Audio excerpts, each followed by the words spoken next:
So hey guys, how are you all? Welcome to. So we are back with a brand new movie on Imagine If Naruto Had Unhealthy Harem with Innocent Temari movie 2, but before we start, be sure to subscribe to our channel and like this video. Now let's begin the story.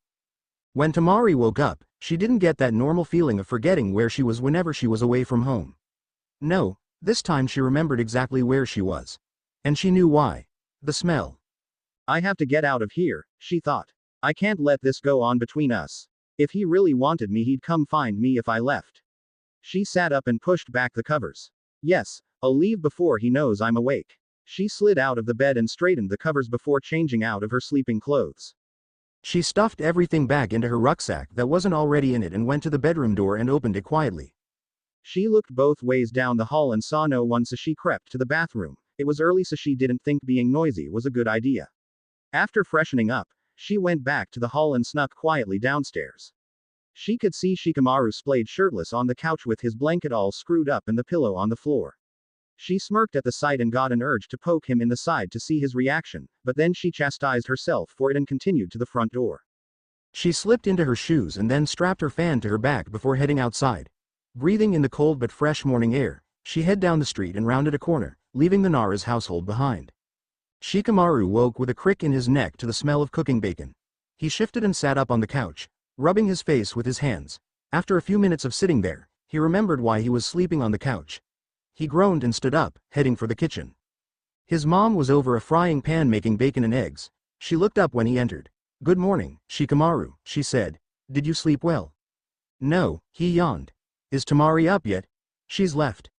Left. Shikamaru started in surprise. "Ah, she was gone when I woke up," his mother said as she turned back to the stovetop. "I'm not sure if she's coming back later or not though. Did she say anything about going home early?" "No." Shikamaru turned away to stare out the window while he rubbed the back of his neck. "She said she was going to stay another night." "Did she? Well, she'll probably be back in a bit then." "Who knows?" Shikamaru sighed, grabbing a seat at the table as his mom put breakfast on a plate for him. Temari sat at a bar similar to that of the Ichiraku ramen shop, eating a random breakfast that she had chosen off the menu. She sighed to herself, thinking about what would happen with Shikamaru. Her thoughts from last night had left her believing that Shikamaru didn't necessarily want to be with her just because he would kiss her back whenever she made a move. She wanted to know how he really felt, and she was hoping that he would come looking for her and maybe even make some sort of move to show that he was interested. She hated feeling this way about someone. She felt so vulnerable. She felt like everything right now depended on what Shikamaru did next. "Hey Temari, how's it going?" Sakura asked with her usual smile. "Oh, hey Sakura," Temari returned the smile half-heartedly. "Why aren't you with Shikamaru?" Sakura asked. "What do you mean?" Temari was a little startled by the question. "Didn't you stay over at his house last night?" "Wow, news really does travel fast," Temari muttered. "But what does that have to do with anything?" "Well, I just thought that you'd have had breakfast at his place." Sakura took a moment to order something before turning back to Temari. "His mom makes really good breakfast." "Oh, well, I woke up early and no one else was up, so I decided to leave," Temari said after a mouthful. "Without even telling anyone?" Sakura asked, a bit surprised. "Well, it's not like they're going to think I'm kidnapped," Temari sighed. "They won't really care." "What about Shikamaru?" Sakura asked. "What about him?" "Well, are you going back later?" "Yeah, probably tonight. I wanted to stay one last night before I head back home." Temari finished up her breakfast and paid for it before standing up to leave. "Yeah, nay," she said before leaving the shop. Shikamaru sighed as he slipped on his shoes and left the house. Troublesome woman, he thought as his mind fell back to the conversation with his mother after breakfast. The prospect of having to go and look for Temari had at first seemed troublesome, but after his mother had started an argument with him about it, he realized it was far less troublesome than arguing about it with his mother. It seemed his mother wanted to be sure on if and when Temari would be back, so she knew about meals. Shikamaru was now walking down a busy street, glancing around lazily for any sign of troublesome woman number 2. His hands were in his pockets as usual, and he was sure that the fact that he would rather be somewhere else was reflecting on his face. He had finally managed to fall asleep last night, despite his troublesome thoughts, but now he was free to think of them again. It seemed that word was showing up even more this morning than usual. He supposed it had something to do with the fact that he was actually worried about how things would turn out with him and Temari. Though he would never admit it. He had never felt the urges and needs he felt around Temari before he had met her. He spotted Sakura heading down the street in his direction, though she hadn't noticed him yet. He continued walking and she saw him just as they reached each other. Shikamaru. She smiled. Hey. Have you seen Temari? He asked lazily. Yeah, I saw her about an hour ago, she said, pointing behind her. We were at that breakfast bar on the corner of this street 2 blocks down. Did she say where she was going? No, but I think she said something about staying with you another night.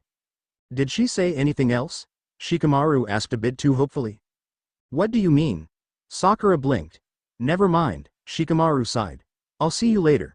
He walked past her and headed around the next street corner to make his way to the training grounds. He figured he might as well check there since it seemed a likely place. Temari swept her giant fan to send the wind crashing into the trees around her. They were left with scratch marks and a few of the tinier branches fell to the ground. She stood in a small clearing in one of the many training areas of Konoha. She didn't have anyone to spar with and so went to taking her anger at life out on the trees. The morning sun could be seen above the trees, and it had warmth to it instead of a searing heat. However, Temari was still sweating due to the past half hour she had been waving her fan around. She breathed heavily, glaring at the strong trees around her that refused to break. It reminded her of the trees in the Chunin exam arena that Shikamaru had hid behind to escape her wind-slicing assaults. Now she would easily be able to break those ones, but these were a little tougher and she wasn't trying all that hard. She only wanted to break a few, not annihilate the entire forest. After she had left Sakura far behind, her previous thoughts had started to make her angry. And when she remembered how blatantly Shikamaru had walked away from her the night before, she decided it would be better to take her anger out on something. She stood up straight as her panting slowed and she started to draw her fan up for another swing. With her hands holding her open fan almost behind her, she was beginning to pull it forward, but just as the wind was picking up, she felt her body stop responding and unwillingly let go of her fan. The momentum sent it to fall a few feet ahead of her as her hands came together to form that all-too-familiar seal. If she tried, she may have been able to stop herself from doing it, but at the moment she couldn't be bothered. Shadow imitation jutsu. Success, she heard muttered a short way behind her. You know, Shikamaru called. It's not very polite to just leave early in the morning from someone's house without even thanking them. It's not very nice to sneak up on someone while they're training, either, she hissed. Well, I was afraid I'd be cut into pieces if I just called out to you. HMPH, Temari smirked. Well, if you wanted to talk to me, you're going to have to release me first. She had figured that Shikamaru was facing her back. That meant that if he walked towards her, she would be forced to walk away. And if he turned around so she could face him, he would have his back to her. Not much of a genius, are you? TCH, Shikamaru dropped his arms to his side and Temari did the same. I wanted to safely get your attention, not force you to talk to me. He released the jutsu and Temari thought that it felt like what it would feel to have Gaara's sand released from around your body, though she was glad that she had never actually experienced it. She turned to Shikamaru, still smirking, and folded her arms over her chest. Seeing him made her stomach knot up, but she hid it well. This was what she had hoped for. He came looking for her. What do you want? It's not like you to come looking for someone. My mother made me, he sighed. Temari's heart sank. Your mother? Temari narrowed her eyes at him. Why? She needs to know if you're coming back or not for meals and stuff. Shikamaru rubbed the back of his neck lazily. That's it. Temari spat. Shikamaru looked at her questioningly. She suddenly felt even angrier than before. Angry at Shikamaru for not actually wanting to see her and angry at herself for believing he did. Why don't you come find me when you've got some other reason to besides a small errand for someone else?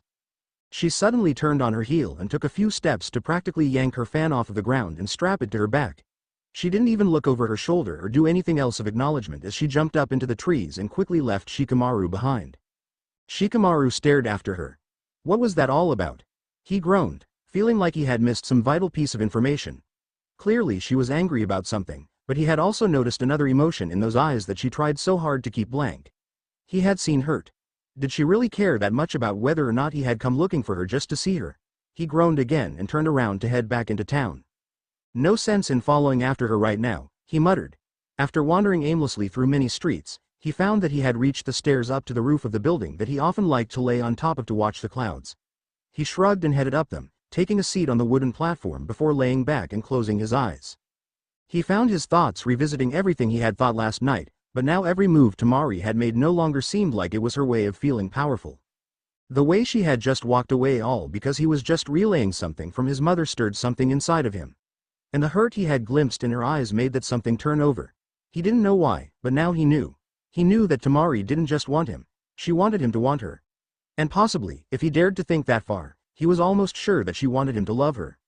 Without his usual groan, he stood up and started yet another search for the woman who he couldn't help but be drawn to.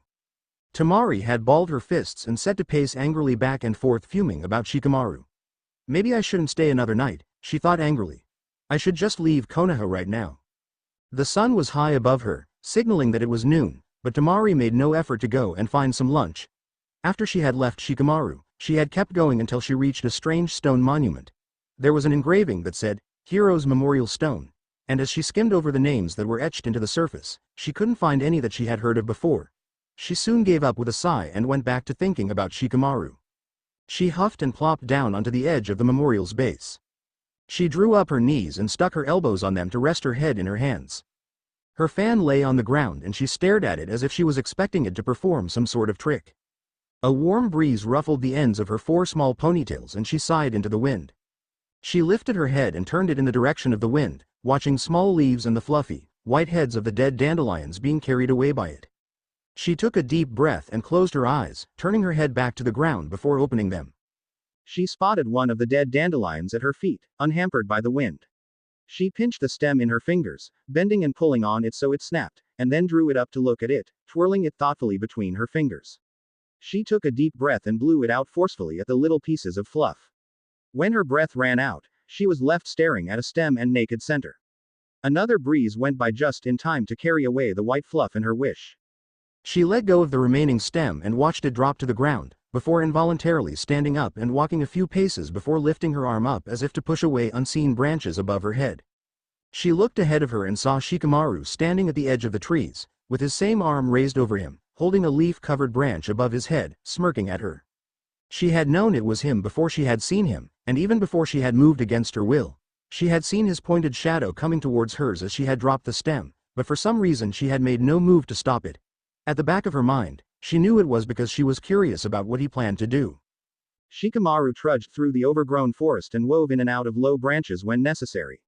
The task was a pain, but he knew he would be worse off with regret if he didn't do it. Not for the first time, he wondered what he had done to deserve such troublesome circumstances. He could see the memorial stone through the trees, and Temari was sitting at its base, picking a dead flower off the ground. When he had asked around town earlier, no one had seen her, so he guessed that she hadn't left the training grounds. He was a little surprised to see her at the Heroes Memorial of all places, but that didn't really matter right now anyway. He crouched down and watched her as she did what children often did to make a wish and decided to wait and see if she succeeded.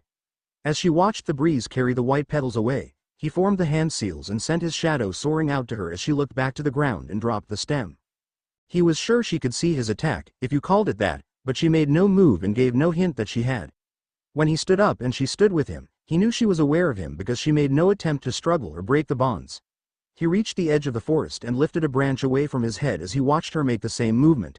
She seemed almost expressionless as he smirked at her, but he was sure he could see anticipation in those startling green eyes. He took another step and dropped his arm as she did the exact same. He closed the distance between them with only a few casual steps because she was forced to do the same. Even so, she still hadn't resisted. Inches separated them, and when he brought his arms up to wrap around her waist and draw her closer, he released the jutsu so she was free to lift her hands up in surprise as if to push him away. Instead, she laid them calmly against his chest and kept her eyes diverted down from his own. The way she made no attempt to rush what he was obviously doing only confirmed what he had thought back at the top of the building, but that now seemed to be a world away. His heartbeat was more rushed than usual, and he was sure that hers was as well. Why? Because this moment meant so much more than the others had.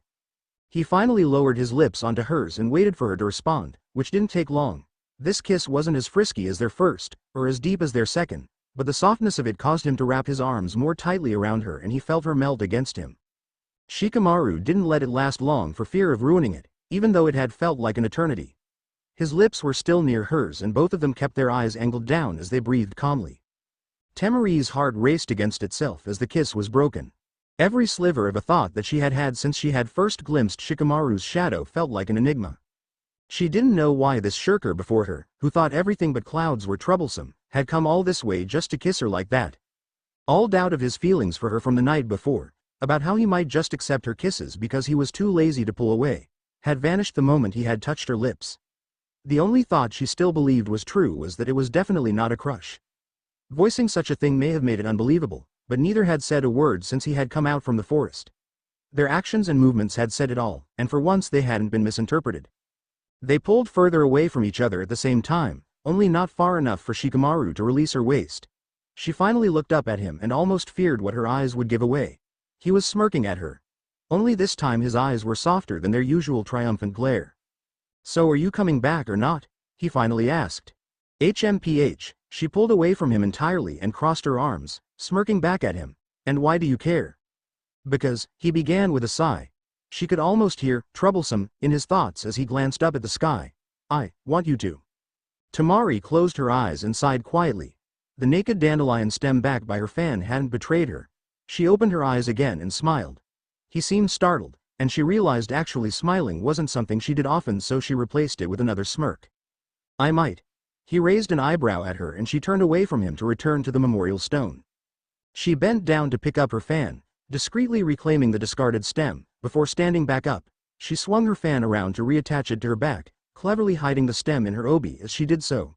She felt incredibly girly for doing it, but right now she didn't care. She looked over her shoulder and gave Shikamaru a cheeky grin, to which he rolled his eyes and stuffed his hands into his pockets. "Let's get lunch," Temari said, walking back over to him and grabbing him by the elbow to pull him along. He made no attempt to resist, so she hooked her hand on his arm and headed to the nearest exit of the training grounds. Once Temari had pulled Shikamaru out onto one of the many streets, she grinned mischievously at him before heading towards the nearest restaurant. It was a quiet one that she had seen once while searching for someplace else. There were two big windows on either side of the door and she could see a booth behind both. It was brightly lit inside and she could see that the rest of the restaurant went further back into the building, and she knew that it went straight through to another entrance on the adjacent street. It looked rather idle inside and she wasn't in the mood for another disruptive lunch, so she decided it was perfect. Shikamaru stopped short and groaned when he took in the sight of the restaurant. "What? Not enough shadows in there?" She smirked. "'Cause that's the only way you've been able to kiss me so far." TCH. Shikamaru rolled his eyes. "It's not that, it's troublesome." "Why?" Temari narrowed her eyes. "Never mind," he sighed, walking towards the restaurant doors, subsequently pulling her along by her hand still wrapped around his arm. There was a jingle of bells as Shikamaru pushed open the doors. A woman at the bar smiled to them as she got drinks for a table at the other end of the restaurant. "Just pick a seat, I'll be right with you," she said with a plastered smile before she picked up her drinks and turned to go the opposite way. Temari took the booth in front of one of the windows and slid in, laying her fan down behind her, while Shikamaru sat down across from her. She crossed her leg over her knee and put her elbows on the table and her head on her folded hands. Shikamaru folded his arms on the table and let out a breath while turning his head to look out the window. Temari watched him, smirking all the while. He glanced at her from the side of his eye as if sensing her gaze and turned to scoff at her. "What are you laughing at?" "I'm not laughing," Temari said flatly without averting her eyes. "Then what are you smirking at? You, TCH, what about me?" "For a lazy ass, you sure go out of your way sometimes," Temari said as she shifted her cheek onto one fist and dropped the other arm over the tabletop. Shikamaru looked back out the window. "For a supposedly tough kunoichi, you sure act girly sometimes." "Hey." Temari dropped her hand and sat up straight. "What's that for? I wasn't trying to be mean." When Shikamaru continued to stare out the window without a response, Temari growled and kicked him. He jumped and faced her angrily, reaching under the table to rub his shin. He was about to let out a retort, but the waitress beat him to it. "Can I get you guys started with some drinks?" she asked with her plastered smile while she put a menu in front of each of them. "Ah, water, please," Temari said. The waitress looked to Shikamaru expectantly while he continued to glare at Temari. "Water's fine," he muttered, and the waitress walked away. "You don't have to be so rude," Temari scowled. "Can't you tell she'd already rather be somewhere else?" Troublesome. What was that? Shikamaru ignored her and opened his menu. Temari scowled again before doing the same. Their waitress soon came back over with their water and set them down before getting out a pad of paper and pulling a pen out from behind her ear. "Are you ready to order, or do you need a few more minutes?" She had abandoned the plastered smile, but she remained polite. "I'll have the soup," Temari said, handing back the menu and smiling as best she could. The waitress gave her a real smile in return. "Shikamaru?" Temari said, tapping him gingerly on his sore leg with her toes. "Huh?" He looked up and seemed to register the woman taking their order. "Oh, whatever she's having," he said lazily as he handed back his menu as well. Is that everything? Ah, thank you, Temari said, taking a sip of water. Their waitress put her pen back behind her ear and tucked the pad of paper away without jotting anything down and left them once again. Now what? Now what? What? You were completely zoned out. TCH. Well? Come on, let's have it. It's too troublesome, he muttered, stirring his water lazily with his straw. It doesn't matter. Of course it matters. Temari kept her voice smooth. Shikamaru looked upset. Not the complaining upset or the angry upset, but the worried upset. And that worried Temari. You know, this would be a lot easier for me if I knew half the stuff that went through your mind. You think you're the only one? Is that what it's about? I just don't understand how you can act so angry when I act like I don't care and so girly when I show that I do and then go right back to being manipulative and bossy afterwards. He said it all as if it were a sigh while he stared at his drink. Temari glared at him. He glanced up at her and smirked. That just proves my point. You are so troublesome? He continued to smirk at her while she let out a breath of frustration. Impossible. She threw her hands up in exasperation then let them drop back to the table, resting her chin on one hand while staring out the window and letting the other hand fall out in front of her. Troublesome. Shikamaru leaned back in his seat with a sigh and leaned his head back. Temari stole a glance at him out of the corner of her eye to find his eyes closed. She rolled her own then looked back out the window and drummed her fingers on the tabletop. Shikamaru opened one eye to squint in the direction of the new noise. He looked from Temari's hand to her face to see her gazing out of the window. He decided to blame it on a reflex when he reached out to put his hand over top of hers to halt her fingers. She pretty much jumped in surprise and turned to him. Shikamaru hesitated when he realized what he had just done, but was saved by the waitress, who had brought their soup. Here you are, she said as Shikamaru and Temari hastily pulled their hands away from each other. Temari cleared her throat and thanked their waitress as her soup was placed in front of her. Shikamaru muttered thanks as well. Not a problem, she said before walking away again. Temari lifted her spoon and dipped it into her soup, then watched it intently as she raised it to her lips to make sure it didn't drip and splash her. She was almost unsuccessful when she yelped as it scorched her tongue, nearly dropping the spoon to splash in the soup. She heard a chuckle and looked up to glare at Shikamaru. Careful, he smirked. It's hot. Yeah, thanks for the warning, she growled. She watched him take a spoonful just as she had and seemed to forget his own warning, burning his own mouth and dropping his spoon.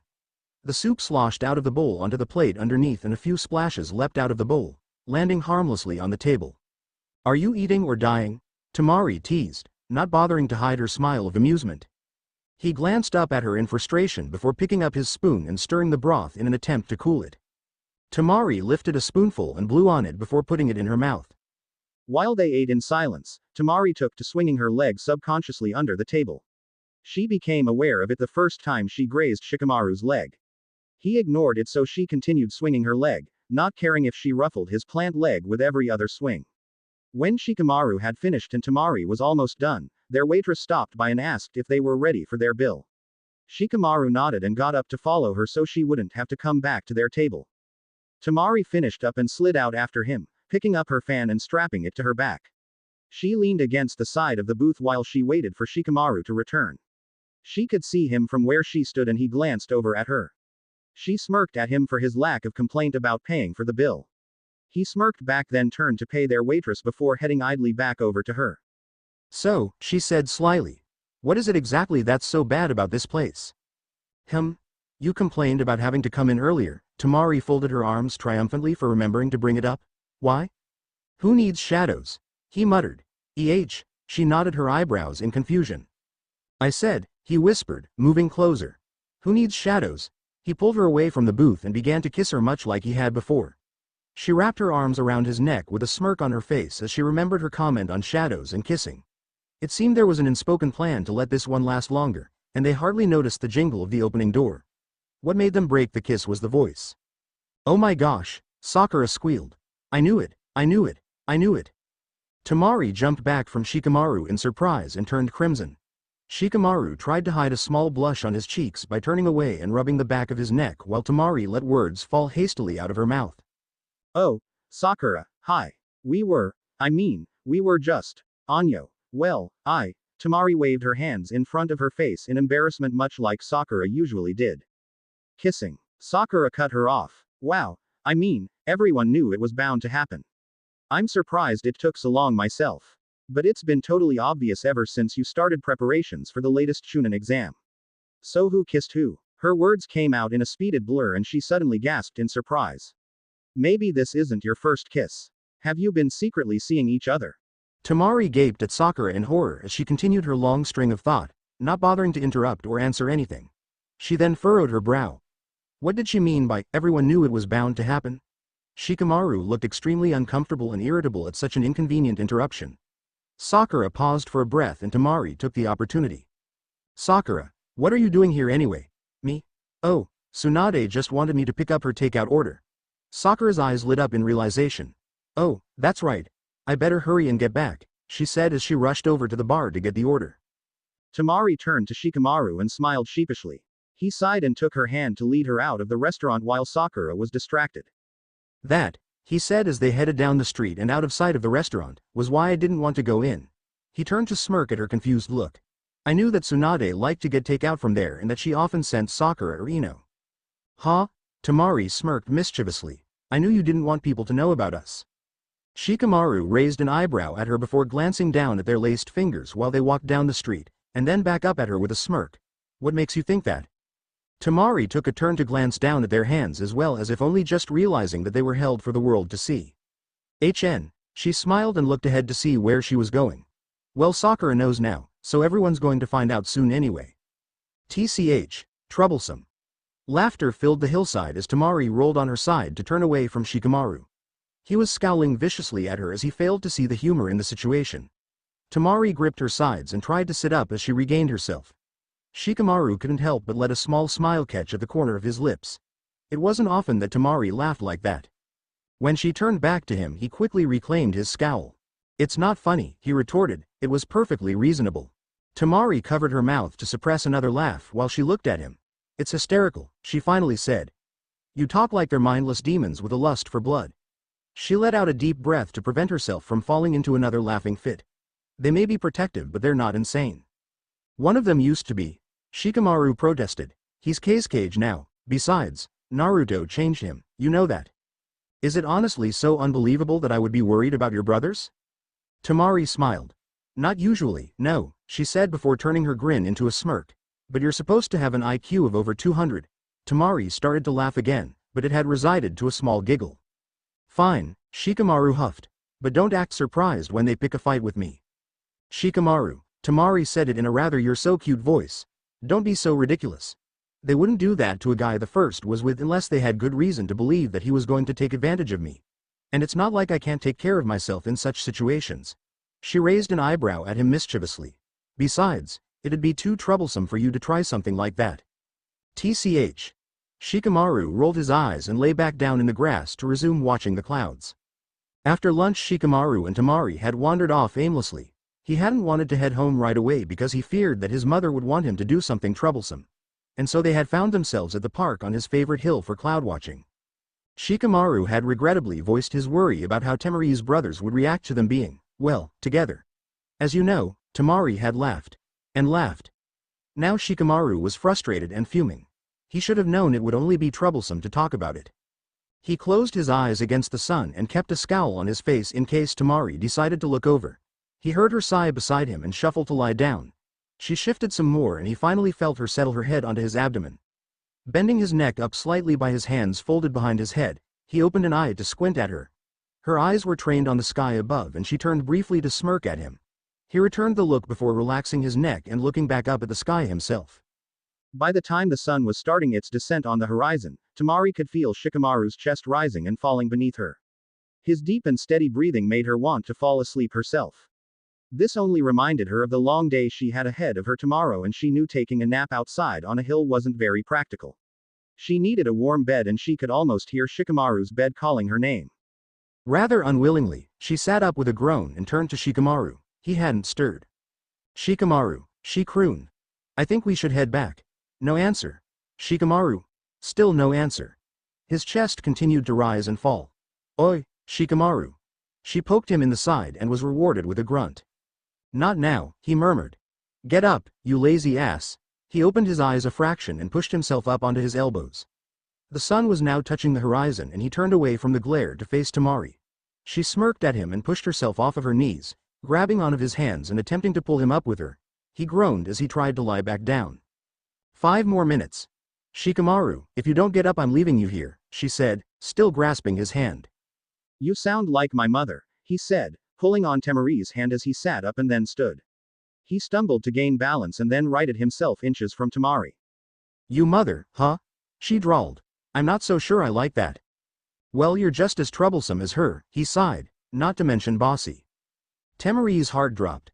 Fine, if it's that much work then just stay here, she huffed, dropping his hand and turning to walk back alone. Temari, he groaned. I didn't mean it like that. It's kind of hard to mistake words like those, she said, turning back and folding her arms over her chest. Being told she's like her boyfriend's mother isn't exactly what a girl wants to hear. Whoa, be boyfriend? He stammered. Who said anything about being your boyfriend? Anyo, you did? By kissing me and then not denying it to Sakura? Temari moved her hands to her hips. Not to mention you called us together when you said you were worried about my brothers. Shikamaru reached a hand up to rub the back of his neck while he turned his head away to hide his blush. He dropped his hand with a sigh and turned back to Temari. Sorry, he muttered, looking down at the ground. Temari's mouth fell open a bit but her eyes remained calm. I mean, you're not like my mother. He glanced up at her and she was now looking at him with a raised eyebrow. Well, you are. He winced at her look and hurried on. I mean, yeah, you're troublesome and bossy like her sometimes. But you act that way because you care and you're also devoted and you're not a pushover and you're strong and smart and beau. Temari now had her arms around his neck and her mouth over his before he could go on. He hadn't even noticed her come closer but he had noticed the embarrassment on her face as he had rambled on. He welcomed the kiss with relief and wrapped his arms around her back. Shut up, she said, pulling away with a smirk and reaching down to poke him in the side. He backed away with a grunt but, for the first time ever, she saw a smile and heard a muffled laugh. She grabbed his hand with a look of triumph and pulled him into step beside her while they headed back to his house. Shikamaru put his hand on the door handle and turned it only to find it was locked. He sighed and reached into one of his various pockets to fish out his keys. Sliding the right one into the lock and turning, he heard a click and tried the handle once again. He held the door open for Temari as he pocketed his keys and then stepped in after her. The sun was almost below the horizon by the time they got back to his house and he was wondering why both his parents would be out. Temari slid out of her shoes and left her fan by the door, immediately turning to head upstairs. I'll be up there in a sec, Shikamaru said, taking off his own shoes and heading for the kitchen. He found the note he was looking for on the fridge. Shikamaru, your father and I are out on a mission, but we should be back by the morning. If Temari is with you, there's extra supper in the fridge for both of you and I left the blankets out for you on the couch. Love, Mom. Shikamaru sighed and opened the fridge. The supper his mom had left consisted of something along the lines of beef, potato and rice. He took it out and threw it onto plates, then put them into the microwave in turns. Grabbing utensils, he took the 2 plates and headed upstairs. Temari was leaning against the window sill while she tried to find the first few stars of the night. She had already changed into comfier clothes for the night. It was something resembling cotton sweatpants and a tank top. The only light in the room was coming from the lamp on his bedside table. Hungry? Shikamaru asked. Temari turned round in surprise. Did you just make that? She asked disbelievingly. TCH. My mom made it earlier. I just heated it up. I'm surprised you even bothered, she smirked. She took a plate from him and he headed over to sit up on his bed. He set his plate down while he took off his chunin vest and threw it to a corner of the room. And here I was thinking you were going to spring a table and 2 chairs out of nowhere, she teased. He merely smiled as she pulled herself up onto his bed as well and scooted to sit beside him. They ate in near silence, glancing at each other every now and then. When Shikamaru had finished, Temari was still working on hers. He slid off the bed and set his dirty plate on his desk. Do you want a drink or anything? He asked. Sure it's not too troublesome? She smirked. TCH. Water's good, thanks, she said, going back to her food. He left her to head downstairs, not even bothering to bring his plate with him. He came back up shortly after and shut the door behind him, then handed her a glass while sitting back on the bed. He took her finished plate and set it on the floor as she gulped her water.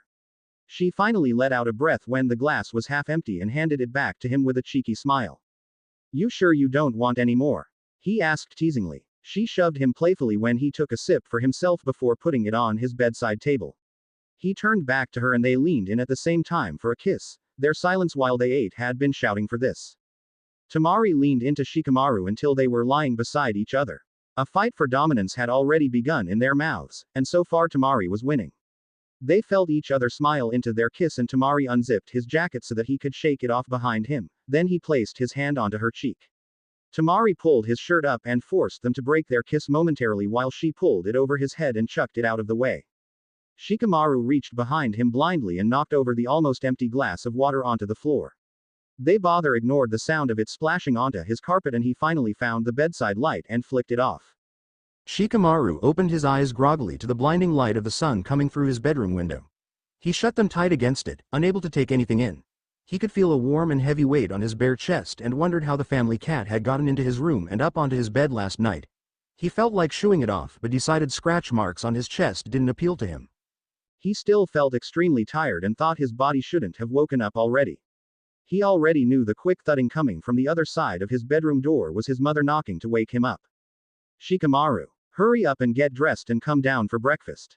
Godime Hokage has asked to see you this morning so you need to hurry up. He heard his mother's voice on the other side of his door and he let out a sigh. Shikamaru, are you still asleep? You better answer me or I'm coming in. His eyes snapped open as he heard the handle start to turn and he didn't need to glance down to remember that they didn't even own a cat.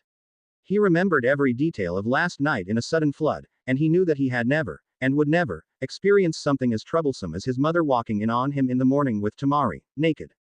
Damn it. He hardly had time to think or even move as the handle to his bedroom door continued to turn. Wait, Mom, I'm not decent.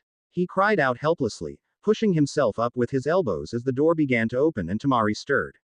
Oh, stop complaining, Shikamaru. I'm your mother. I've seen it all before. She stopped mid-sentence, mid-word, mid-step and dropped the laundry basket she was carrying. Oh my god, Shikamaru. What the hell do you think you're? Mom! Get out!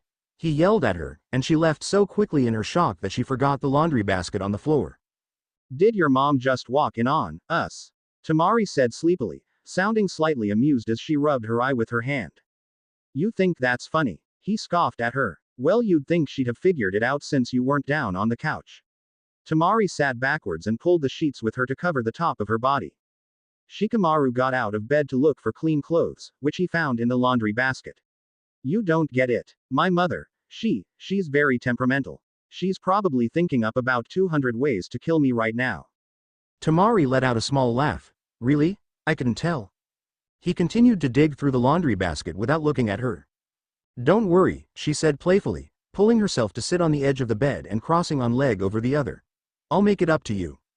He looked back at her with an eyebrow raised, then gave in and smirked back at her. Well, get dressed. My mother's making breakfast. Let's hope she doesn't poison it. Once they walked down into the kitchen, Shikamaru's mother smiled at them as if nothing was amiss as she worked over a frying pan. Good morning, Temari. I'm just making extra for you now. I'd forgotten you were here because Shikamaru wasn't on the couch. She stopped herself and shot a deadly look at Shikamaru before turning her attention back to her cooking. Wasn't on the couch, Shikaku said as he entered the kitchen. It does look like no one settled into it last night. Temari blushed and looked at the floor, and Shikamaru made the mistake of looking at his father, who gave him a sly smile and winked at him before taking a seat at the table. Shikamaru groaned inwardly and sat down as well while Temari sat across from him. His mother brought over the first few pancakes and offered them first to Temari, then to Shikaku. Temari had taken the first two, and Shikaku had taken the last three, giving Shikamaru a cheeky grin. Shikamaru scowled and rested his chin on his hand. Yoshino went back to the stove and poured more batter into the pan. Don't worry, there's more coming, she said over her shoulder with a smile. Shikamaru glanced across the table at Temari, who looked from him to his mother and back to him with a shrug. His mother should have been yelling, or bitter at the least, but she was acting as if nothing had happened. Shikamaru was beginning to wonder if she really was going to poison his food. She finally came back over with the next few pancakes after Shikaku had started up a conversation with Temari about the weather in Suna. Yoshino smiled warmly at Shikamaru and offered him the pancakes. He grimaced as a charred smell wafted past his nose. I'm not that hungry, he said. His mother's face turned stern. Shikamaru. He forked a few of the burnt pancakes onto his plate with a sigh. His mother went back to her smile and set the last few pancakes onto the table. Seating herself, she stuck her fork into the edge of a pancake at the bottom of the small stack and drew it out onto her plate. It was perfectly golden. Temari covered her mouth to hide a smile and Shikamaru heard his father snort as he tried to suppress a laugh. His mother seemed to not notice. Shikamaru looked back at his own plate of burnt pancakes and grabbed the syrup from the middle of the table to smother them so that the charred taste wasn't as noticeable. He cut off a piece and stabbed it, making sure to keep his eyes on his plate when he put it in his mouth. He chewed it slowly at first while he started to cut another piece. It wasn't that bad. Kankuro held up a picture of him with a girl from his village. He sighed at it longingly. The girl had thrown her arms around his neck in joy after he had given her a coveted birthday present. His face was shocked and he despised the blush across his cheeks. It had been his sensei that had taken the picture. But his sensei hadn't known. And more importantly, the girl hadn't known. That hug meant so much more to him than a thank you. He put the picture back on his chest of drawers and groaned when he remembered a certain plant in the hallway that needed feeding. After having to force feed himself a burnt breakfast, Shikamaru had left the house before his mother had another opportunity to silently tell him how angry she was. The Hokage had asked to see him, as his mother had told him through his door before anyway he had a good excuse to leave and Temari figured she should tag along since she needed to let Tsunade know she was heading home today. So, Shikamaru said, rubbing the back of his neck, I guess I'll be seeing you in a month. I'm not gone yet, Temari chuckled. Stop acting so miserable. Easy for you to say, he growled. You're not the one that has to go home and put up with an insufferable woman that wants to see you in pain. Temari smirked. That sounds an awful lot like me. TCH. Shikamaru stopped and knocked on the door to Tsunade's office. Come in.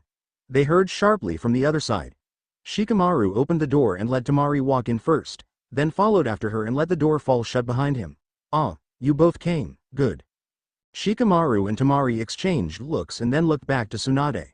What I needed to talk to Shikamaru about has to do with you, Tsunade said to Temari, answering their questioning looks. What about me? Temari asked, still confused. It seems that there are some rogue ninja that have been seen around the border between the Fire Country and Wind Country. I'm sure you are perfectly capable of taking care of yourself, but nevertheless Gaara has sent a request that I send an escort with you on your return to Suna. What? Temari sputtered. What does he think I am, a 12-year-old? You're sending me? Shikamaru asked quietly beside her. I see your genius skills aren't lacking, Tsunade smiled. But yes, Temari and you seem to have built up a friendship by working on the Chunin exams and, quite frankly, I can't really spare anyone else right now. Shikamaru sighed. Is that all? No. You are to leave with Temari whenever she is ready. You can rest up in Suna for a few days once you arrive, and then return. But I'll be asking you to go back as our representative to travel with Gaara on his way here for the final matches of the Chunin exams. Or, Tsunade paused and Shikamaru groaned. You can stay in Suna until Temari makes her way back with Gaara. Troublesome, Shikamaru muttered. You don't have to tell me your decision right now. Just send me message when you get to Suna to say whether you're staying or not. Is that all? Yes, you're dismissed. Actually, Tsunade-sama, Temari began, I'm heading back today in a couple of hours. I'd like to thank you for your hospitality, she said with a short bow. Tsunade smiled. Not at all, you're always welcome here. Besides, according to Anko you should be thanking Shikamaru. Temari stiffened and felt the heat rush to her face. Shikamaru stood beside her uncomfortably. We better get going, he said, turning to leave before Tsunade could inquire further. Gaara stood on his balcony, overlooking the bustle of the streets below. His gourd was strapped to his back and he had all of his usual attire. He had discarded the itchy cage robe in his room, preferring to be seen in regular clothes like the rest of the villagers. It made him feel more like he was one of them. He had heard lately that there were rogue ninja between Konoha and Suna, but he didn't doubt that his sister could take care of herself. The real reason he wanted an escort from Konoha to accompany her was because he was hoping it was someone he could talk to about Temari's strange behavior. He was still contemplating about her mood the last time she had been home. And he was still determined to find out why she had changed. Surely an escort and representative from Konoha would know what recent events could have made his sister act so differently. Shikamaru stopped a few meters from his house and groaned. Stop being such a crybaby. Temari shoved him playfully and walked past him. What more can she do to you? You have no idea, he muttered nonchalantly under his breath. He walked up to her on his doorstep and opened the door to let her in. Shikamaru. Shikamaru cringed at the sound of his mother's voice coming through the kitchen. I put the laundry in your room. I'm busy today so I need you to do it for me. Troublesome woman, he sighed. Shikamaru? His mother called again. Hi, I heard you, he yelled back impatiently. Don't use that tone with me, young man. Shikamaru ignored her and headed up the stairs while Temari held back a snicker. Shikamaru, are you listening to me? Yoshino continued, walking out into the main room to see him heading up the stairs. She huffed and Temari looked at her apologetically before following after him. Shikamaru opened his bedroom door and groaned. Now what? It can't be that bad. Temari came up beside him and looked past him into his bedroom. He scowled at her when she started laughing. There were 5 laundry baskets on his bed, waiting to be folded, as well as the disheveled one on the floor that his mom had left there that morning. He let out a heart-wrenching sigh and headed over to his bed, dumping out the closest basket and setting to work. Temari sat up onto his bed and helped him fold t-shirts and pants, and putting them neatly back into the laundry basket. That is, Temari put hers in neatly and ended up having to straighten up most of Shikamaru's work.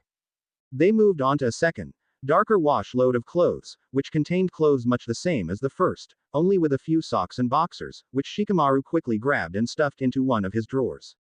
By their 4th basket, Temari reached for a brightly colored one that Shikamaru had been avoiding. Before he could protest, she dumped all its contents onto the bed and smirked, holding up a frilly pair of underwear and a matching bra. Shikamaru, I didn't know you wore lingerie, she grinned mercilessly at him. He felt his face heat up even more than it had when she had dumped the basket full of his mother's undergarments onto his bed. I didn't know you wore lingerie, he shot back at her, motioning to a bra on his floor that she had forgotten to retrieve that morning. Her grin fell and she glared at him.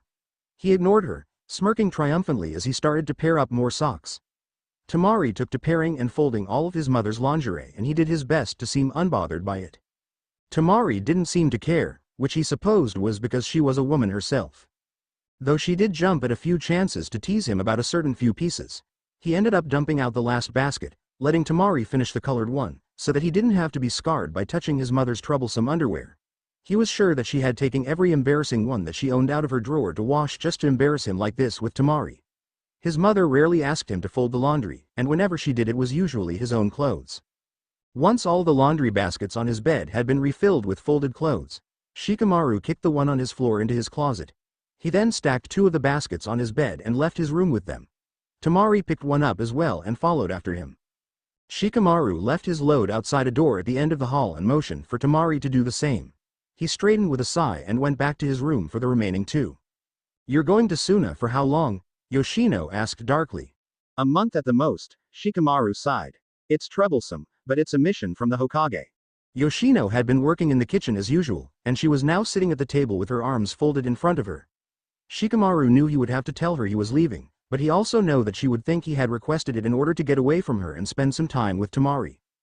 Granted, spending more time with Temari was appealing, especially after last night, but a trip to Suna where he might end up staying for a while, and in the desert no less, was not appealing. And despite what Temari had said, he still didn't think her brothers would jump for joy to see she had chosen to be with someone as lazy as himself. He smirked at the thought and Yoshino glared at him. What's so funny? Huh? Yoshino huffed. Temari was up in Shikamaru's room, packing. Shikamaru had decided that he wanted his mother to be around Temari as little as possible, so he had come down alone. He wasn't exactly sure of what his mother thought of her, but he didn't feel like finding out. It would be too troublesome. Of course, that didn't mean that he didn't want his mom to like Temari, he just didn't know how to go about doing it. Look mom, he sighed. I'm going to Suna, and I'm leaving today. End of story. If there's anything else you want to torture me with before I go, please get it over with now so that Temari and I can leave on time. Shikamaru, his mother sighed sadly. I know you're not a little boy anymore, but you're still my baby. Shikamaru winced at her comment but she continued. I know you're going through that stage of your life where you're starting to notice girls and that you're going to get urges. Mom, he cut her off violently, standing up straight from the counter he had been leaning against lazily. All I'm saying is that I can't control how you feel, or what you might do. But I have to impress upon you that you can't always act on an impulse. Make sure that whoever you are with is someone you truly care about. Shikamaru huffed and leaned back on the counter. No, Shikamaru, listen to me. If you end up hurting that girl after what you did, so help me I will make you regret it. I'm not going to hurt her, Shikamaru almost whispered. As hard as it may be to believe, I actually care about her. Yoshino's face relaxed into a soft smile. I know you do. He looked away awkwardly and her face turned stern. Just don't let me catch you in another situation like I did this morning. Or anyone else for that matter. What you do in your relationship is your business, but I don't need to witness it. Shikamaru felt the temperature in his cheeks rise once again. Can we not talk about that? He growled, rubbing the back of his neck. His mother watched him silently. I have to go, he said, turning to leave. Shikamaru. His mother asked before walked away. He looked over his shoulder. Ah? I love you. Troublesome woman, he muttered, but smiling nonetheless, before leaving the kitchen. You ready to go? Temari asked as Shikamaru came into the main room. She was standing by the door with both of their rucksacks. Ah, he said, picking up his own and shouldering it. They stepped outside into warmth of the noon sun and headed towards the village gates. They passed Izumo and Katetsu, who nodded at them in hello with slight amusement in their faces. Shikamaru decided to ignore it, but Temari smiled back at them over Shikamaru's shoulder and then put her hand on his arm to lean up and whisper in his ear. We get the next 3 days to ourselves, she said seductively, clearly putting on a show for the two watching them leave. Alone. Shikamaru tensed and she saw his cheeks turn a shade of pink. He seemed to be blushing a lot lately. She moved away from him with a small laugh and he stuffed his hands in his pockets, grumbling under his breath about troublesome rumors. Once they were far enough from the village that they could no longer see the gates, Temari jumped up into the trees and out of sight. Shikamaru smirked, thinking about the ideas Temari was probably coming up with to torture him on this trip.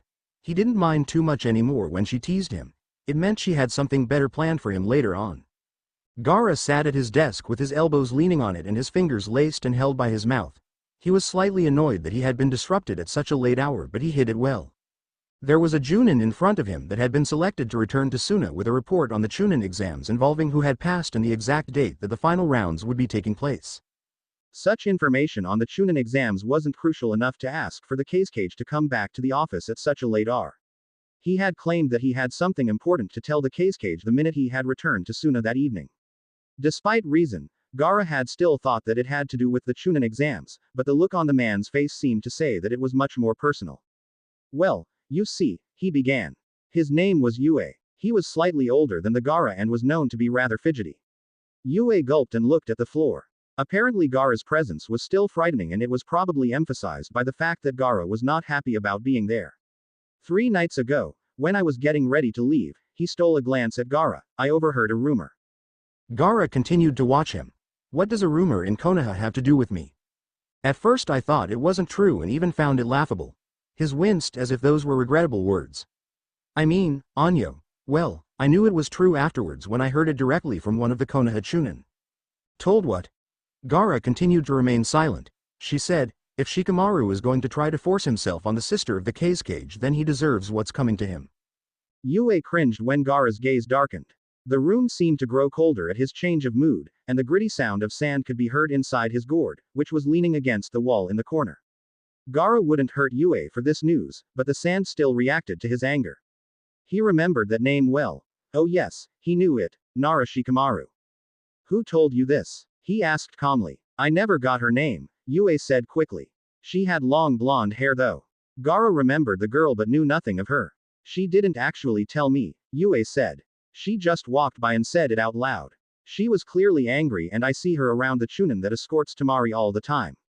I know she's close to him. That's how I can tell that what she said was true.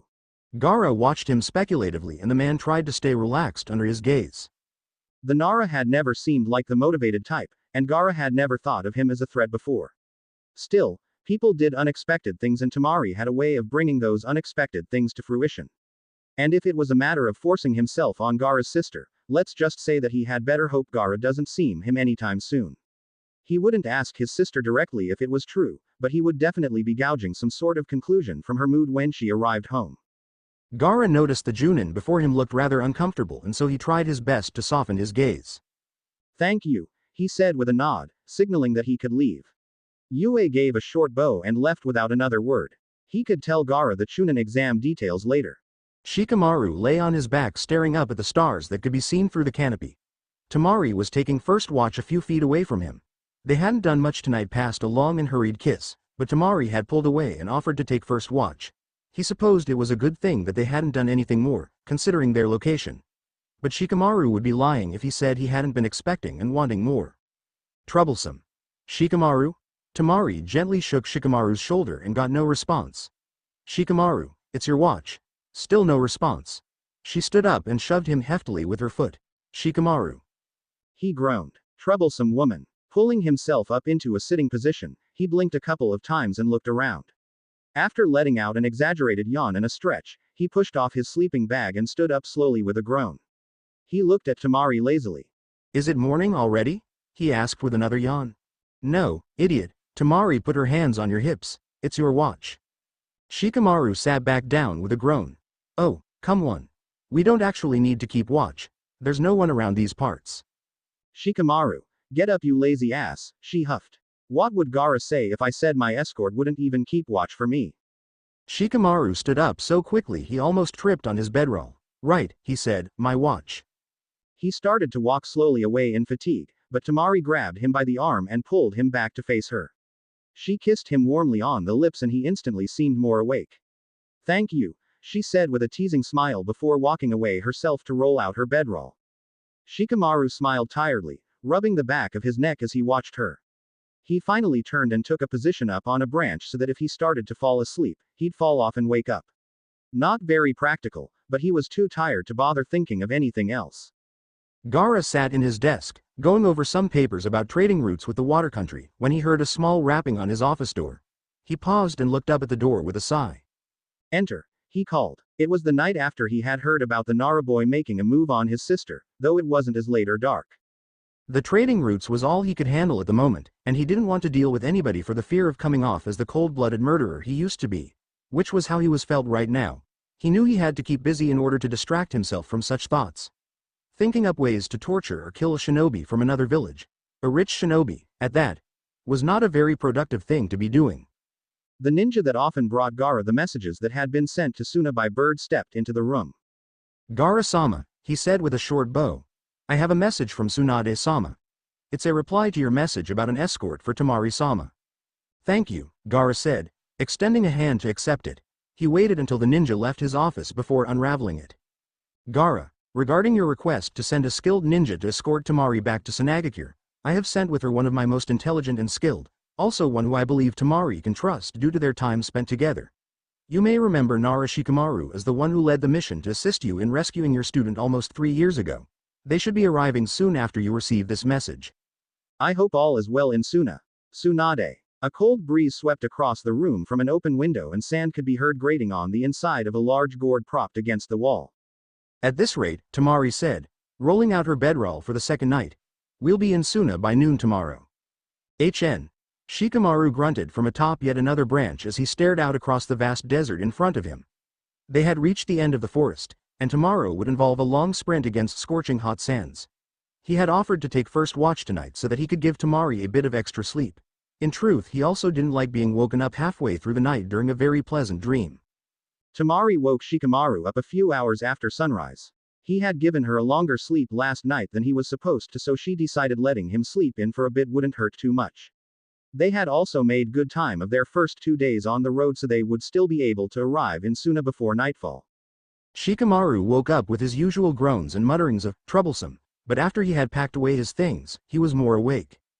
They traveled at a high speed across the desert, and stopped twice for a rest. The first time had been to eat and drink, and the second had been because they had reached a waterhole and Shikamaru had all too eagerly stripped down to his boxers and jumped in. He had still managed to look bored and lazily as he did so, but Temari had never seen him so excited or relieved before as he sank into the cool water. Temari rolled her eyes when he smirked up at her, as she was still standing by the edge of the small pool, before she joined him herself. Their stay at the waterhole was questionably long.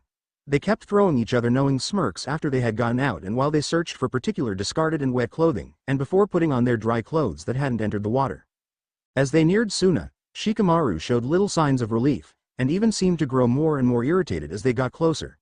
Temari ignored it as fatigue and continued on. Shikamaru was finally realizing how real he and Temari were. Their stop at the waterhole had been exactly what he had been craving since they left Konoha, but afterwards he had started to dread Suna and 2 particular ninja. He wasn't sure which one scared him more, the hot-tempered, kill first ask question later brother, or the sinister kill without even asking questions brother. Either way he wanted to be around them as little as possible. Their passage into Suna was quick and near effortless because of Temari's presence. As soon as they were walking down the dusty and hot streets that he had rarely visited before, he decided avoidance of Temari's home would be best. Anyo, Temari? He asked, rubbing the back of his head. Yeah? Can you show me where to go to send a message to Tsunade-sama? I need to tell her what my plans are, he said, sticking his hands into his pockets.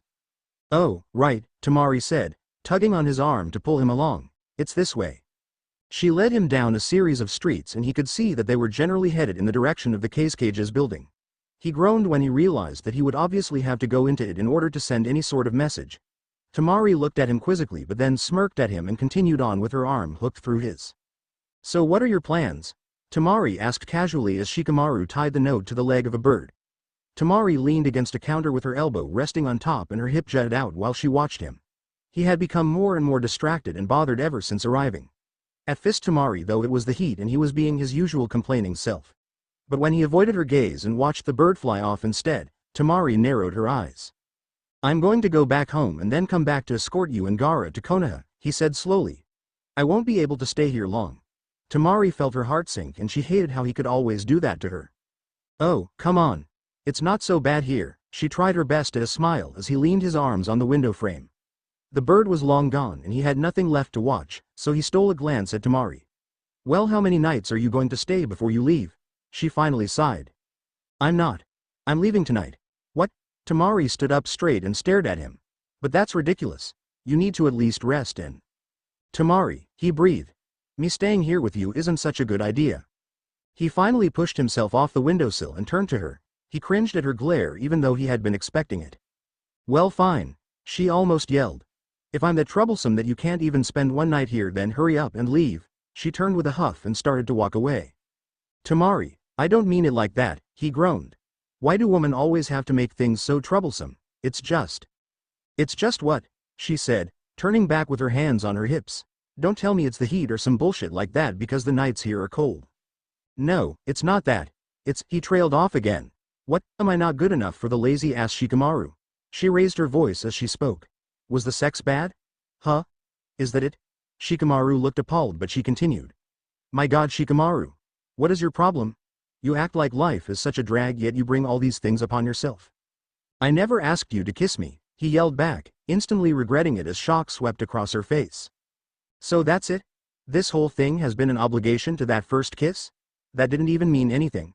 She threw her hands up in the air in exasperation. It was just a little fun to see your reaction. I didn't think anything would come of it. Shikamaru's face fell blank and he stared at her silently as she breathed heavily, more from her anger than from being out of breath. He walked past her and shoved his hands in his pockets without a word.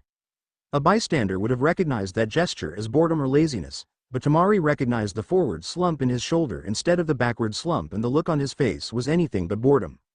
She turned her head and then her body to watch him go. She shouted at herself in her mind to call out to him and to take it back. That kiss did mean something. I do want to be with you. Damn it, stop walking away. But her anger wouldn't let her. Gaara sat on his bed in a half-sleep meditation. He didn't dare sleep. The guards at the gates had told him that his sister and her escort had arrived, but he had yet to see them. He finally sensed her presence and opened his eyes. He could see out onto his balcony and down to the street below. It was just turning to dusk when he saw Temari walking briskly down the street. Alone. She seemed to be forcing herself to act calm and Gaara watched her intently until she disappeared from view. He closed his eyes again and not a minute later, he heard the front door open downstairs, and slam shut. His eyes flew open once more and he heard her kick off her shoes and start yelling inaudibly at Kankuro when he had walked out of the kitchen to ask why she was so angry. Bad idea. Gaara continued to listen as the yelling grew louder and clearer as she ascended the stairs. Gaara materialized into sand and then appeared on the upstairs landing just as Temari reached the top of the stairs and turned the corner, fuming and muttering under her breath. Temari, he said as calmly but as firmly as he could. She stopped for a few seconds to glare at him, then turned to her room and yanked the door open. Before she slammed it shut behind her, leaving the hallway to rattle in the force of the vibration, Gaara heard the answer he needed in just 3 words. Damn that Shikamaru Kankuro stormed up the stairs after Temari, determined to give her a piece of his mind after she had taken her anger out on him. He had innocently walked out of the kitchen to find out what was so bad that she had slammed the door, and she had automatically started yelling at him to do this and that. He had, idiotically, yelled back at her in refusal and told her to calm down. When he reached the top of the stairs, Temari's bedroom door slammed shut and he was left watching Gaara, who glared darkly at Temari's closed door. What the hell is her problem? Kankuro asked him. Gaara turned slowly to look at Kankuro, now with an emotionless face. I don't know, he said casually, unfolding his arms and letting them drop to his sides, walking silently past Kankuro and down the stairs. Kankuro turned to watch him as he passed, then glanced back at Temari's door over his shoulder. He grimaced and walked over to it. He held up a fist to knock, hesitating and pulling his hand back. He shook his head as if to clear his worries and set a look of determination on his face. Giving 2 small knocks, he called out her name. Temari. Go away. Kankuro could almost see her sitting on her bed with her arms folded tightly across her chest in annoyance. Temari. He tried again, this time pleadingly.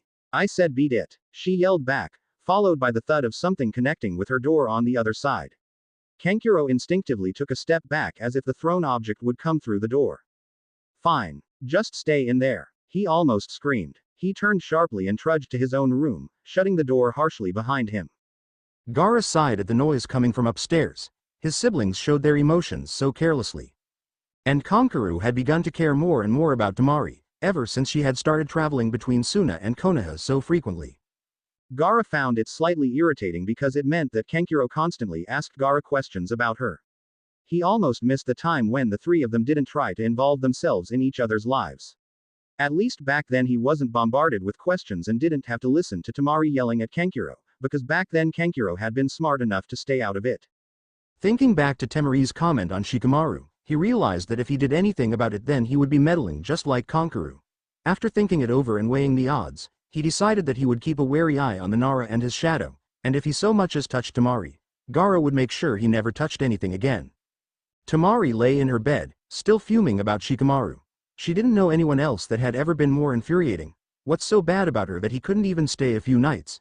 She kept replaying everything over and over in her head to try to figure out what she might have done wrong. After tossing about in her bed in an attempt at an early night's sleep, she could only come up with one conclusion. There was something about staying that was too troublesome. But going back to Konoha only to return to Suna shortly after would be troublesome in itself, which meant his reasons for leaving were even more of a pain to him. It couldn't be the sex. She had yelled that at him to get a reaction, but really she knew he could hardly keep his hands off of her in such a situation. So if it wasn't Temari that made things troublesome, it had to be something to do with either her or Suna. Or both. And she believed that something was two somethings, and they were named Kankuro and Gaara. That idiot. She had already told him that things would be perfectly fine with them. She hadn't realized it had bothered him so much. She supposed she could always tell Kankuro and Gaara about them. Just to prove he was wrong. Yeah right.